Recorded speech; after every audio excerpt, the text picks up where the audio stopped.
Hello everybody, welcome back to my channel.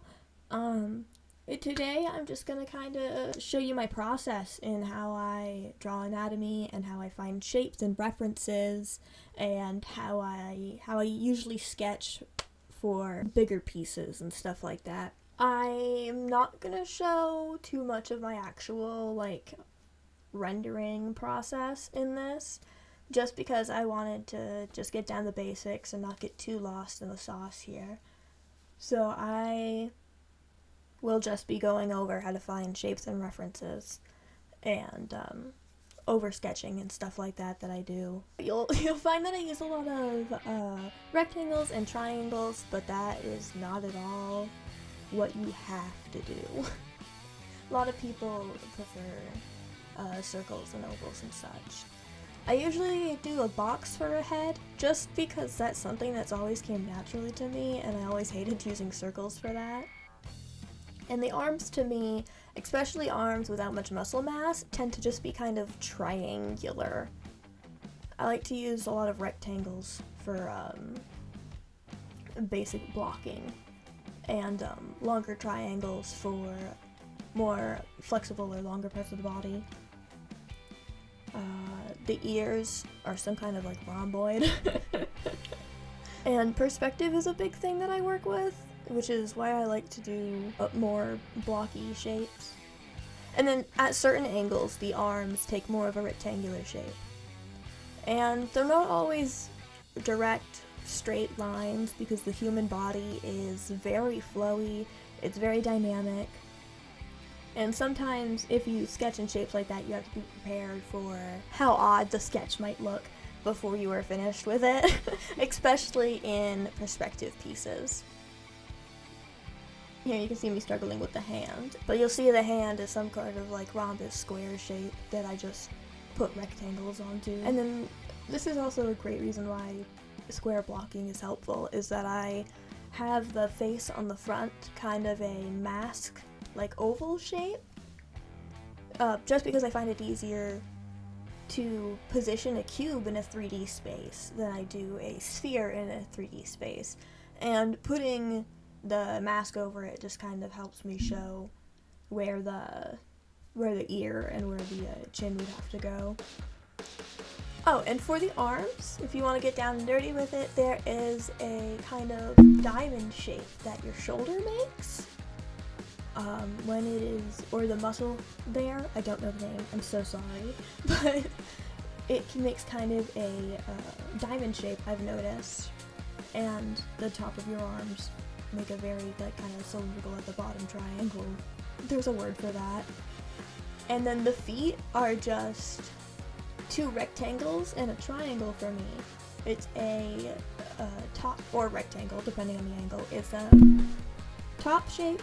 Then the middle is kind of a curved in, and the bottom tends to be more of a 3D rectangle with a piece taken out of it so that the other one can fit there.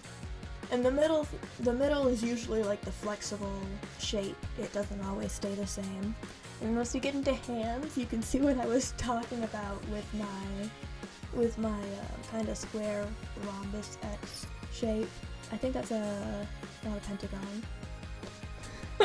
I don't know my shapes, I'm so sorry. I know them, just not at the moment. Yeah, the middle of the palm is usually a square, and then I do little rectangles on top. I have issues with the thumb, but I usually break it down into a rectangle with a triangle on top. And then I wanted to show some over-sketching. So I'm not sure if that's the correct term for it, but that's what I do. It's when I do a bit of a less interconnected sketch, a more outline, I guess, without it being an outline. Get the characterization of the pose down, and maybe just characterize a few of the angles. And then I kind of break down how I draw faces, just the mask technique that I use.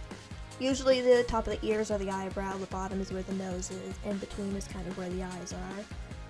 And the mouth is usually just a small bit below your nose. This can really help with perspective.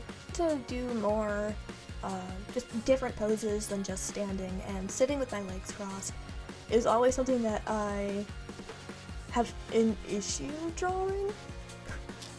So I pulled up some Pinterest references, which I will try to link all of them in the description, and just again started finding shapes that I could see.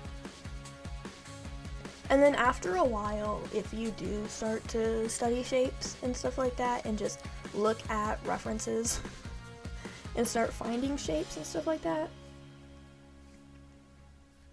you will not find the same shapes that I find.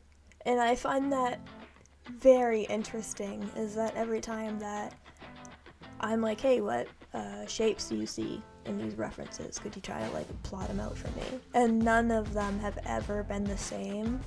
That's kind of an over-exaggeration. I think once or twice it was the same. But like, I like to see how people break down the shapes that they use. This is me just breaking down basic shapes that I use.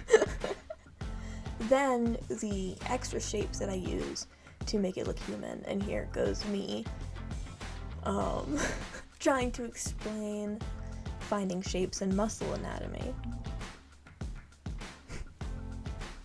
So you have the basic shapes that I outlined in blue for some reason. Should have picked a different color. And then the building shapes that I use on top of the of the basic shapes.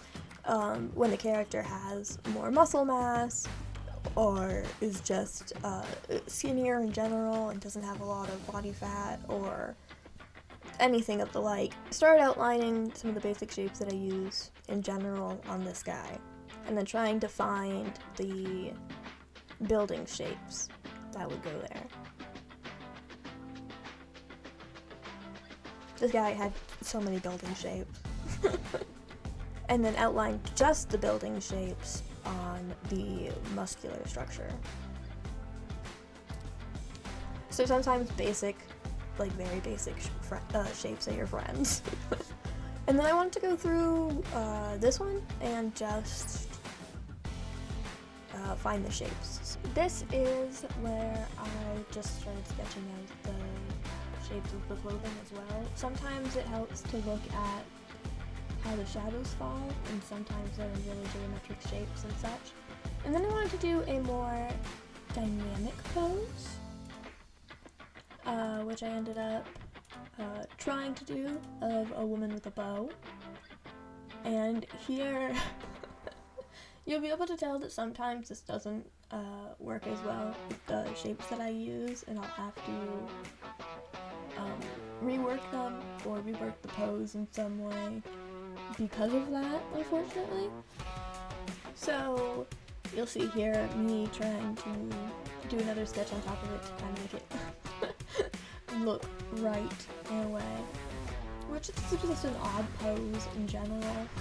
And then I wanted to do just one more pose to incorporate the clothing with, so I could do kind of a just eye shape study on that. See how well I could do it without building on top of the reference photo. This is usually how I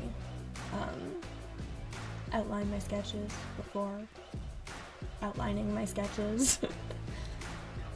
I try to make the shapes more fluid, the clothes more baggy, stuff like that. Try to characterize it, which I've been getting better with. I'm very glad. And that's it. I don't know how the whole PNG setup is going to go, but I hope that it isn't too bad. And I hope that this helped in some way. Bye-bye!